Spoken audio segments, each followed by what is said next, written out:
Hi hello నమస్తే welcome back to our channel. ఎట్లున్నారంతా మంచిగా ఉన్నారా? నేనైతే మంచిగా ఉన్నా. మీరు కూడా మంచిగా ఉండాలని మనస్ఫూర్తిగా కోరుకుంటున్నాను. ఈ వ్లాగ్లో ఏంటంటే పిల్లలకి సంక్రాంతి హాలిడేస్ ఇచ్చారు కదా, అమ్మ వాళ్ళ ఇంటికి అయితే వెళ్తున్నాం. జర్నీ వ్లాగ్ అయితే మీతో షేర్ చేయాలనుకుంటున్నాను. మార్నింగ్ 4:30కి లేచి ఇల్లంతా ఊడ్చి తలస్నానం చేశాను. లగేజ్ మొత్తం ముందు రోజు నైటే సర్దుకున్నాను. నేను ఇంటికి వెళ్ళడానికి 3 డేస్ ముందే ఇంట్లో బూజు దులిపి షెల్ఫ్లన్నీ సర్దుకొని ఇంట్లో పనులన్నీ చేసుకొని ఊరెళ్ళడానికి రెడీగా ఉన్నాము. బయట ఇంకా చీకటిగానే ఉంది. వెలుతురు అయితే ఇంకా రాలేదు. ఊరెళ్తున్నామని దేవుడికి ఎప్పుడు పూజ చేయకుండా వెళ్ళము. ఏ టైంలోనైనా పూజ చేస్తాము. బావ ఉంటే ఆయన చేసేవాడు. 5:30 వరకు పూజ చేశాను. ఎప్పుడు బయటకు వెళ్ళినా మా ప్రయాణం సాఫీగా ఏ ఆటంకాలు రాకుండా ఉండాలని కోరుకుంటాను.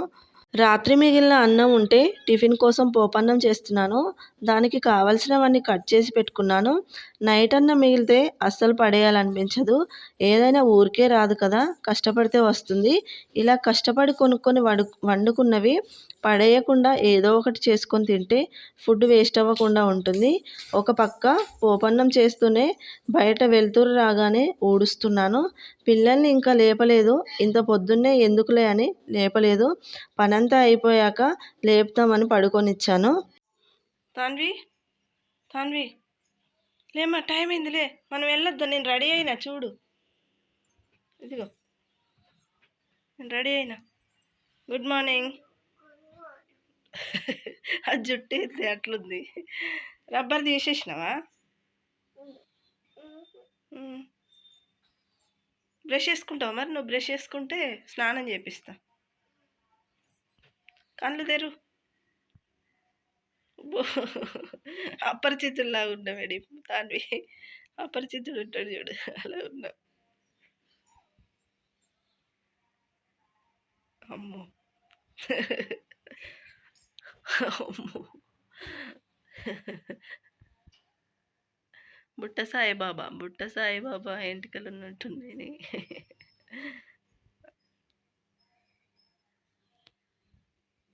ఒరే కళ్ళు తెరువురా, అట్లా పడుకోకులే. అట్లా కూర్చొని నిద్రపోతే అట్లనే నిద్ర వస్తుంది. మళ్ళీ లేచి ఒకసారి బయటికి రా, చల్లగా భలే ఉంది. ఏమేందో ఏంది డింపు?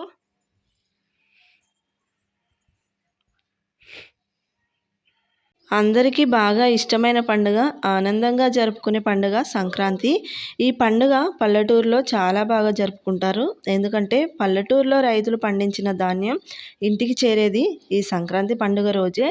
రైతే దేశానికి వెన్నెముక కదా. మనం ఏ పండుగ జరుపుకోవాలన్నా కావాల్సింది తిండి.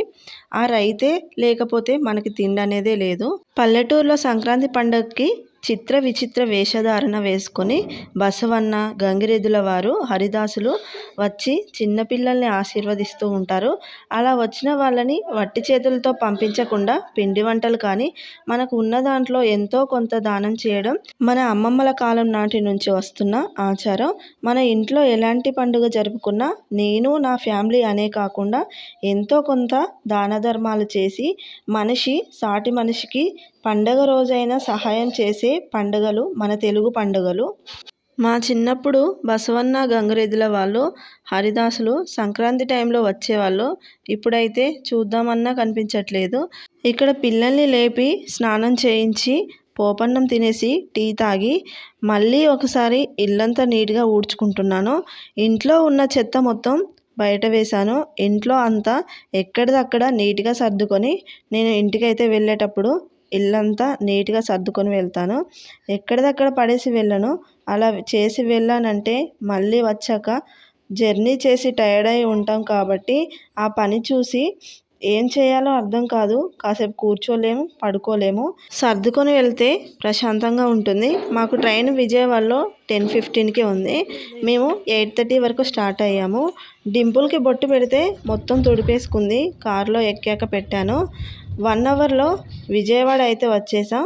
మీరు చూస్తున్నది విజయవాడలో ఉన్న అంబేద్కర్ స్టాచ్యూ. సేమ్ ఇలాంటిదే హైదరాబాద్లో కూడా ఉందంట.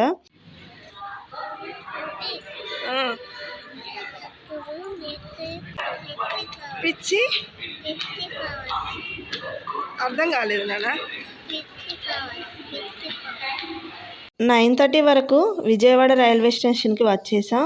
1 అవర్ ముందు రావడం వల్ల వెయిట్ చేయాల్సి వచ్చింది. వెళ్ళగానే ప్లాట్ఫామ్ నెంబర్ చూసుకొని ప్లాట్ఫామ్కి అయితే వెళ్తున్నాం. ఇక్కడ ఎస్కలేటర్ ఎక్కడానికి తాన్వి భయపడింది. చిన్నగా దాన్ని ఎక్కించి అన్వి నేను వెనకాలే వెళ్తున్నా. డింపుల్ కూడా భయపడి ఎలా వెళ్తున్నామో అటు ఇటు చూస్తుంది.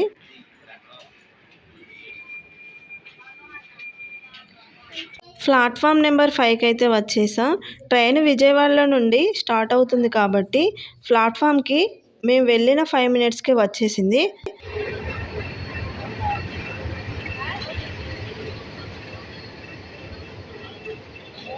ట్రైన్లో ఎక్కి కూర్చున్నాం. మేము వెళ్ళే ట్రైను షిరిడి సాయినగర్.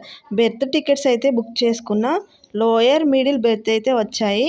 ఇంటి దగ్గర పోపన్నం కొద్దిగానే తిన్నారు. ఆకలవుతుందంటే మేము వచ్చే ముందు రోజు చేసిన ఆలూ చిప్స్ ఇచ్చాను. ఇంటి దగ్గర కంటే జర్నీలో ఇంకా ఎక్కువ ఆకలి అవుతుంది. ఇంటి దగ్గర ఆటలో ఉండో టీవీ చూస్తూనో ఆకలి మర్చిపోతారు. అడిగి మరీ పెట్టాలి. చిప్స్తో పాటు బిస్కెట్స్, పల్లి ఉండలు కూడా తీసుకొచ్చాను. డింపుల్ కూర్చొని నిద్రపోతుంటే పడుకోబెట్టాను. కానీ నేను పడుకుంటేనే పడుకుంటా అంటే పడుకున్నా. అది పడుకోకుండా ఆటలాడుతుంది. ఇంతలో చిన్న ఆనియన్ సమోసా వస్తే తీసుకున్నాను. చిన్న ఆనియన్ సమోసా నాకైతే చాలా ఇష్టం. అవి తినేసి ఇద్దరు పడుకున్నారు. డింపుల్ని సీటు పైన పడుకోబెడితే పడుకోకుండా నా కాళ్ళ మీదనే పడుకుంది.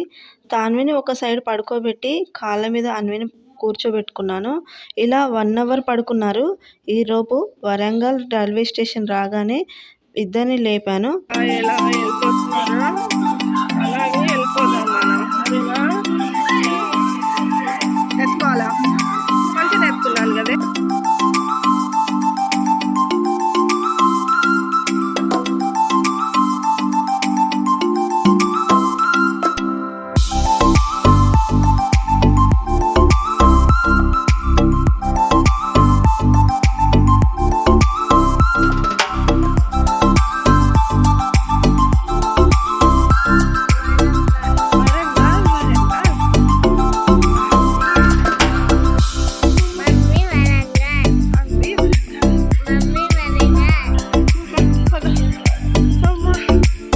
వరంగల్ రైల్వే స్టేషన్లో దిగి హన్మకొండ బస్టాండ్కి వెళ్ళడానికి ఆటో అయితే ఎక్కాం. రైల్వే స్టేషన్కి ఎదురుగా వరంగల్ బస్టాండ్ ఉన్నా కానీ అక్కడి నుంచి భూపాలపల్లికి వెళ్ళాల్సిన బస్సులు అయితే ఉండవు.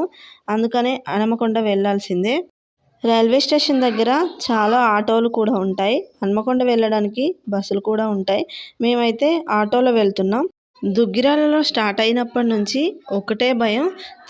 తెలంగాణలో ఫ్రీ బస్ పెట్టారు కదా, బస్సులో సీట్ కోసం ఒకరినొకరు జుట్టు పట్టి కొట్టుకుంటున్నారు. బస్సు మొత్తం నిలబడడానికి సందు కూడా లేకుండా ఉంటుంది. పిల్లలతో ఎలా వెళ్తామో నిలబడాల్సి వస్తుందో అనుకున్నా. కానీ మేము వెళ్ళగానే బస్సు ఖాళీగానే ఉంది. అది చూశాక అమ్మయ్య అనిపించింది. సెకండ్ సీట్ వెళ్ళే దారిలో గుడెప్పటి దగ్గర అరటిపళ్ళు తీసుకున్నాను. బ్యాగ్స్ పైన పెట్టాం. తీసుకుందామన్నా సందు లేదు. అందుకని నా కాళ్ళ మీదే పెట్టుకున్నాను. తాన్వికి ఆకలేస్తుందంటే బనానా ఇచ్చాను. అప్పటికి 2:30 అయ్యింది. మధ్య మధ్యలో ఏదో ఒకటి తిన్నారు కాబట్టి మరీ అంత ఆకలి అవుతుందని అనలేదు. ఈ 8th to 10th వరకు మైలారం గవర్నమెంట్ స్కూల్లో చదివాను. ఇక్కడ కనిపిస్తున్నది ఇదే మా స్కూలు. ఇది గుట్టపైన ఉంటుంది కాబట్టి దీన్ని గుట్టబడి అంటారు అందరూ. ఈవినింగ్ బస్సులు లేకపోతే 2.5 kilometers నడుచుకుంటూ ఇంటికి వెళ్ళే వాళ్ళం. మేము కారులో వస్తే నేను చూపిస్తున్న రూట్లో వస్తాం.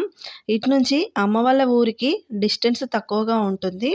ఇక్కడ నుంచి 1 kilometerలో ఉంటుంది అమ్మ వాళ్ళ ఊరు అంతే. ఊళ్ళో ఎక్స్ప్రెస్ బస్సులు ఆపరు. అక్కడ చూపించాను కదా, అక్కడ దిగాల్సిందే. కానీ నేను డ్రైవర్ని ఊళ్ళో ఆపమని రిక్వెస్ట్ చేయగా ఊళ్ళో అయితే ఆపాడు. అక్కడ వాటర్ ట్యాంక్ కనిపిస్తుంది కదా, అది చూసి అన్వి గుర్తుపట్టి అమ్మమ్మ వాళ్ళ ఇంటికి వాటర్ ట్యాంక్ దగ్గర నుండి వెళ్ళాలి కదా అని అంటుంది. ఇంతసేపు చంక దిగమంటే దిగలేదు. దిగకుండా ఏడ్చింది. అమ్మమ్మ వాళ్ళ ఇల్లు వచ్చింది అనగానే హుషారొచ్చి నడుచుకుంటూ వెళ్తుంది. అన్వి రాలేదని చెప్తా. ఇదేగా ఇల్లు, ఇది కాదు.